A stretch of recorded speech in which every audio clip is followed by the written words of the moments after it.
It was supposed to be a quiet night. The perimeter sensors were silent, the mining droids powered down. But then, a faint, high-pitched whine broke through the air, followed by a streak of light slicing across the dark horizon. Elias stood, squinting. The light wasn't a meteor. Its trajectory was too controlled. A ship. Small. Damaged. It screamed through the atmosphere and vanished behind the jagged cliffs beyond his camp. His gut told him to ignore it. He'd promised himself no more war, no more rescues, no more corpses. But curiosity, or perhaps humanity, got the better of him. He grabbed his rifle and his medkit and jumped onto his hoverbike. The crash site was chaos. The wrecked pod was half buried in the sand, plasma still hissing from ruptured seams. The insignia on the hull was unfamiliar, curved silver lines forming a shape like a crescent within a circle. Elias circled cautiously, rifle raised. Then he heard it, a soft, labored breath. He found her lying half in the dirt, half in the wreckage. A woman, or at least something close to one. Her skin shimmered faintly under the twin moons, pale with streaks of iridescent blue. Her hair was silver white, matted with blood. And her eyes, when they opened, were not human. They glowed with a faint violet light, pupils shaped like a predator's. She whispered something in a language he didn't understand before collapsing. Elias hesitated. He should have walked away. But he didn't. He lifted her, surprisingly light in his arms, and carried her back to his camp. By dawn, she was alive, but barely. Her wounds were deep, burns across her abdomen and shoulder from what looked like plasma fire. Elias sterilized, sutured, and wrapped them with practiced precision. Her breathing steadied. When she finally awoke, her gaze snapped to him, cold and sharp like a blade. "Where am I?" she rasped. "You're safe," Elias said, keeping his voice calm. "You crash-landed. I pulled you out." Her eyes narrowed. "You helped me?" "Yeah," he muttered. "You're welcome." She studied him for several seconds, as though calculating a threat. Then she said softly, "You are human." It wasn't a question, it was judgment. "Yes," Elias said carefully. "That a problem?" Her jaw tightened, but she said nothing more. Middle. Over the next few days, Elias tended to her silently. She was recovering fast, too fast. Whatever species she belonged to had advanced healing capabilities, maybe nanite regeneration. She never offered her name. She barely ate, barely spoke. But at night, when she thought he was asleep, Elias could hear her whispering to herself in that alien tongue, low, mournful, and filled with something like grief. On the fourth night, she surprised him. "You have training," she said suddenly. Elias looked up from the fire. "Excuse me? Your medical techniques. Your posture. The way you move," she said, eyes reflecting the flames. "You were a soldier." Elias stared into the embers. "I was," he admitted. "A long time ago." She tilted her head. "Why did you help me, human soldier?" He shrugged. "You were dying. Doesn't matter who you are." Her lips twitched, a strange expression, halfway between confusion and disbelief. "On my world," she said softly, "no one helps without cause." "That's the problem with your world, then," Elias replied. Her gaze lingered on him, as if she couldn't decide if he was naive or dangerous. The next morning, the horizon burned. A formation of raider ships descended through the thin clouds, black hulls marked with the same crescent symbol Elias had seen on her ship. The woman's expression hardened. "They found me." "Friends of yours?" Elias asked grimly.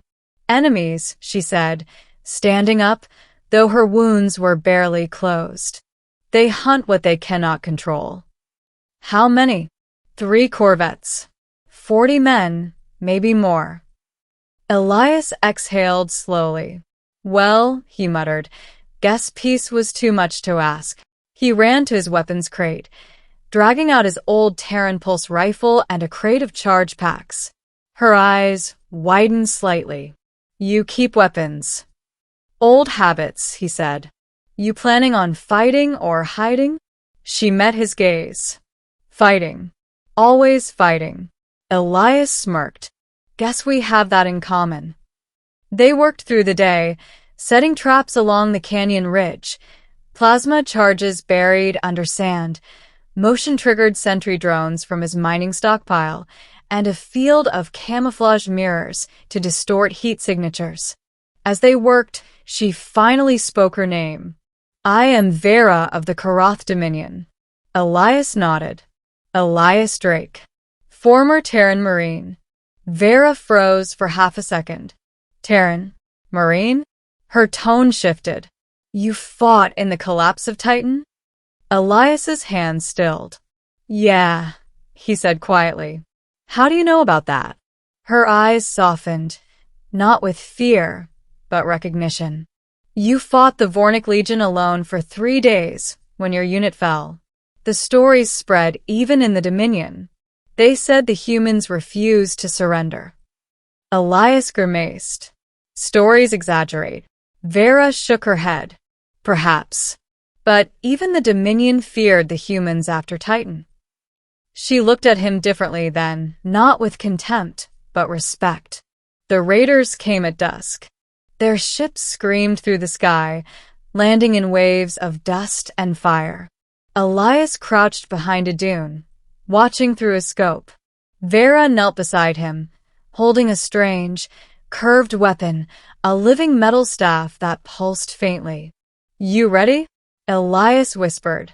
I was born ready, she said, and for the first time, she smiled. The first explosion lit up the desert like daylight. One of the buried plasma charges detonated, shredding the first wave of raiders. The survivors scattered, shouting orders in a guttural alien tongue. Elias fired from cover, precision shots cutting down targets. Vera moved like lightning, leaping across rocks, her weapon spinning with lethal grace. The staff morphed into a blade mid-swing, cleaving through armor like cloth. She fought with terrifying beauty, fluid, efficient, unstoppable. Elias covered her flank, gunning down anyone who tried to circle behind. The two of them moved in unspoken rhythm, his aim, her speed, a deadly duet. But there were too many. A grenade burst near Elias, throwing him backward. His ears rang. He blinked through the smoke and saw Vera surrounded by 5 raiders. She fought them off, but one struck her in the back with a stun spear. She dropped to her knees. Without thinking, Elias sprinted into the chaos, firing point blank. 3 went down. He slammed the 4th with his rifle but grabbed Vera and dragged her behind a ridge. Stay with me, he shouted. Her breath came ragged. They will not stop. They never stop. Elias checked his ammo. Then neither do we.